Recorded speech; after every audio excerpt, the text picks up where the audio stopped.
Vibrant music teaching. proven and practical Tips, strategies and ideas for music teachers. You're listening to the Vibrant Music Teaching Podcast. I'm Nicola Canton, and today we're talking about adjusting your life balance and debugging it. You can find the article that goes along with this episode at vibrantmusicteaching.com/177 or colourfulkeys.ie/177 if you're not a member yet.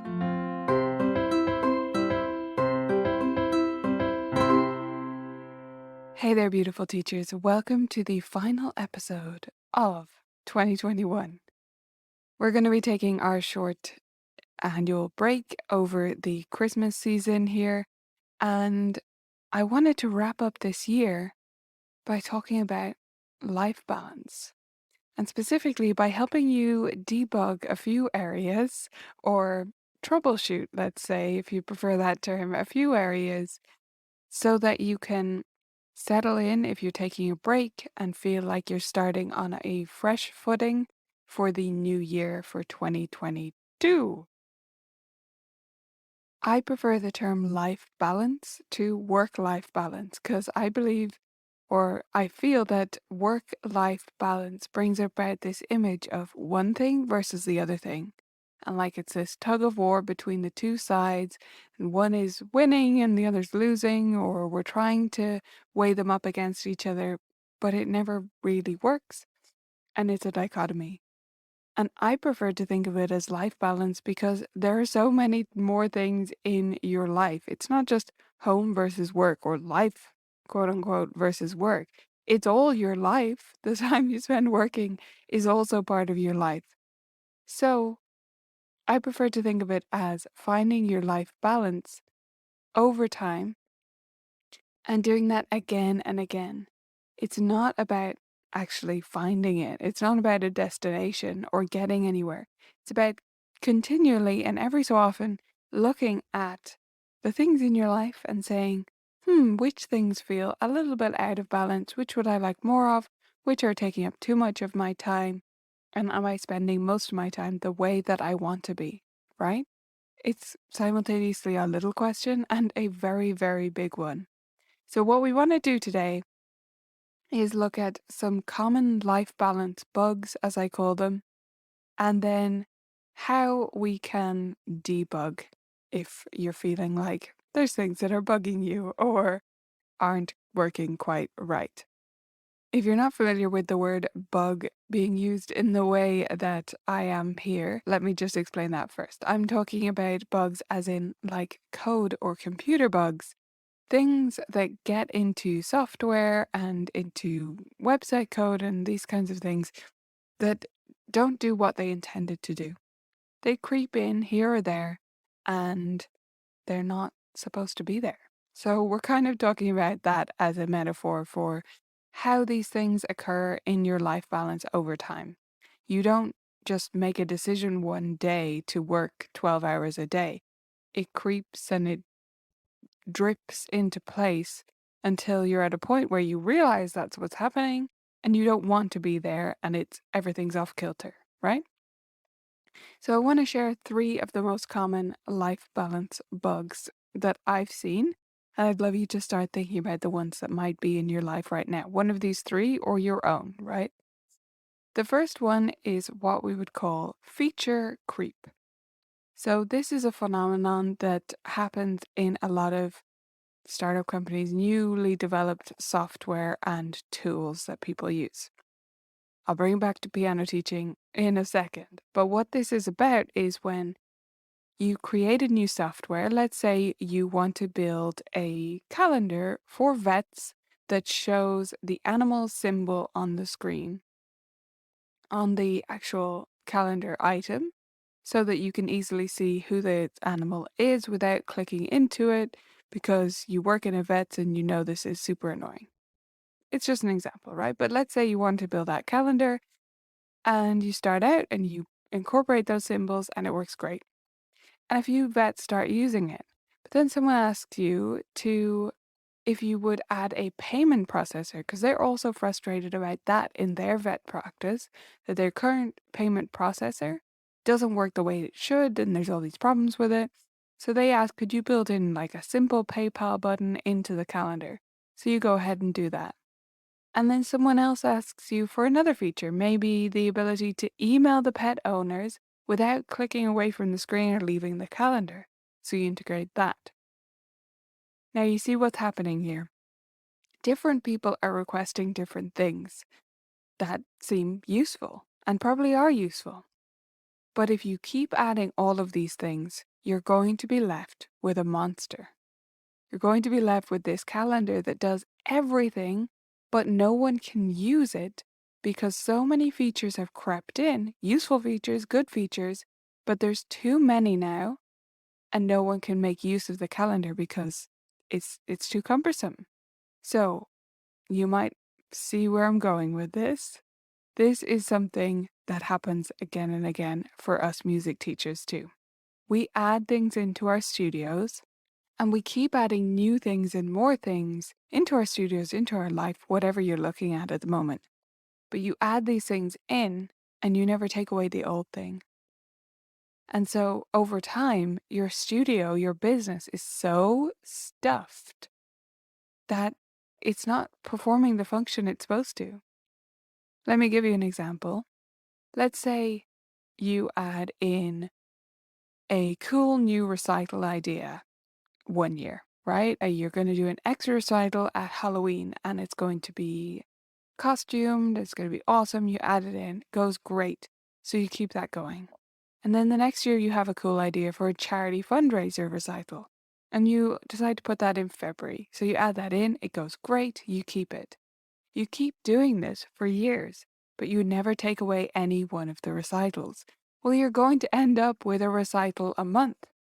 And the thing is, although each one of them individually is pretty cool and very appreciated by your families, when they're all there, they're not that appreciated, and you're just running yourself ragged. So take a moment and think about it. Are there too many features in your studio? Are you trying to do too much? Are there things that you've added in recent years without taking away other things? It doesn't have to be recitals, it could be anything. It could be payment options. It could be things you've added into your life, like hobbies. Is there any area where you've crammed too many features in and that it's no longer serving you, or that it's no longer appreciated by the people it was meant to serve? Bug number 2 that I want you to watch out for is 404. This is one of the ones that you might be familiar with. You go to a website, you click on a link, you may have done this on my site, and there's nothing on the other end. It just says, page not found. That is what we call a 404 code. And it's as if a postman arrived to an address and there was nothing there on the other end. It was just a field. So, how does this happen? First of all, on websites, you might be confused as to why this even happens. It's because we moved the address. It's usually because a link has changed and the content you're expecting to find there is actually at a different link, but you still have the old one. That's the most common reason. So, how can you have a 404 in your studio? This is where you have miscommunications with someone in your life or your business, most commonly piano parents, right? You think something is obvious and the parent doesn't. And so you're both getting to these 404 pages where it's not found, but you don't even realize you're clicking on a broken link. Maybe you think it's obvious that practice should happen every day, or that a light up keyboard is just a toy, or that pianists shouldn't have giant acrylic nails on their fingers. But maybe your studio families don't. And the thing about these things is, they don't always present so obviously. It's not always the gigantic acrylic nails that you can see from a mile off. Sometimes it's under the surface, and you're seeing another issue like the student's motivation or their progress or their reading skills or something. And it's actually caused by a problem much further back, but you don't know that that broken link is there, and so you're not addressing it. Are there any areas of your life where you feel like there's that disconnect? There's old information linking to nowhere, when it should be moved to a new page. Have a think on that metaphor and see if anything comes up for you. And then my last bug to share with you is simply outdated code. If your studio or something in your life was built for MS-DOS, shout out, hands up if anyone remembers MS-DOS. If your studio was built for MS-DOS and your student's brain or the person you're dealing with brain or your current life is running on the latest Mac M1, there is going to be a disconnect. It's not going to work. Your old policies or procedures, your old way of doing things in any area of your life can be something that served you then. It can be something that was wonderful, but we evolve, our lives change. So it might have been totally fine and wonderful for you to work on Saturdays before. But now you've joined roller derby and so you want to attend the group trainings that day. Maybe you were happy to take cash payments before because there was a bank right down the street and you walked by it anyway every day on your little walk. But the bank's closed there and now you have to go across town. It can be silly little things like that that can eat up your week. This is what I mean by debugging. It's little bugs that you don't realize have crept into the system that are taking up your time, taking up your mental bandwidth. Remember that this is your business and it is your life. So if something is not working for you, if you have some outdated code or code that never worked in the first place, change it. So how do we change it then? How do we debug? Once you find these bugs, and believe me, you will find them again and again. It's not about squishing them once and for all, it's about continually checking in. Once you find them, and maybe this is a great time of year to do this, it's time to prioritize. And I mean really prioritize. Prioritization is supposed to be about the most important things. So this is not an excuse to write a to-do list. Don't you dare. This is about writing a list of the things that actually matter to you. And it needs to be short. You need to actually choose which things come first. And therefore, which things don't. Which things do you need to cut altogether? And which things do you need to minimize? This is not an easy question or an easy solution. If the scales feel unbalanced for you right now, you're going to have to remove some things from the other side so that you can lift those things higher. It hurts to remove things, but you will not regret it if you truly are prioritizing the right things in your life. Once you have decided what your priorities actually are, you need to set up some new rules. I don't know about you, but most people can't just decide something's a priority and then stick to that forever. Things will come up, and what's in front of us tends to take precedent over things that aren't immediately apparent. So set yourself some rules. An example of a rule in my studio that prioritizes my health and my energy levels is my minimum breaks rule. I set this up years ago to be in my studio. It's a maximum of 4 students in a row or 2 hours, whichever comes sooner. That's my rule for breaks. I won't go longer than that without putting in at least a 15-minute break because I know the effect that has on my energy. I don't want to get to the end of the day every Tuesday, for example, and feel like I'm just drained. Because what about the rest of the students that week? And what about the other things I do with my time? So that's what I mean by a rule. It has to be something that is clearly defined in advance of the situation happening, so that when you get there, you already have that rule. Now, some of us need to take this further, and that's totally fine, and you might need some extra accountability. If you know you're going to need help sticking to the rules, think about what might work best for you. For many people, having an accountability buddy, someone to help you stick to these things, is going to be great. That's not my particular style, but I know for many people that works really well. So if you have someone in your life that you know will be comfortable calling you out on things, then that's a great option.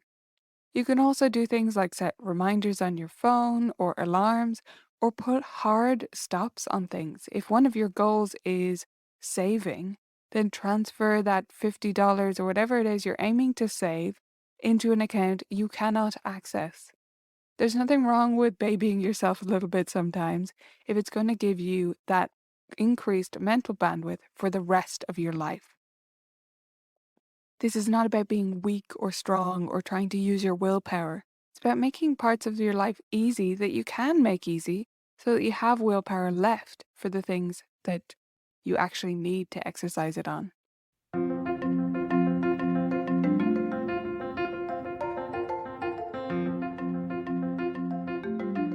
Your one thing this week is to identify one bug in your life balance and make a plan to fix it.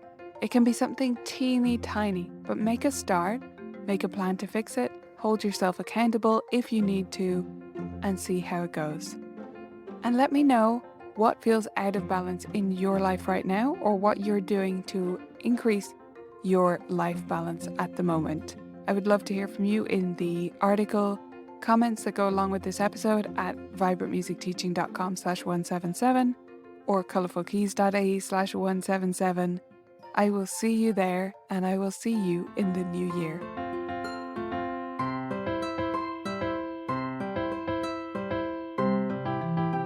If you liked this episode, you would absolutely love Vibrant Music Teaching membership.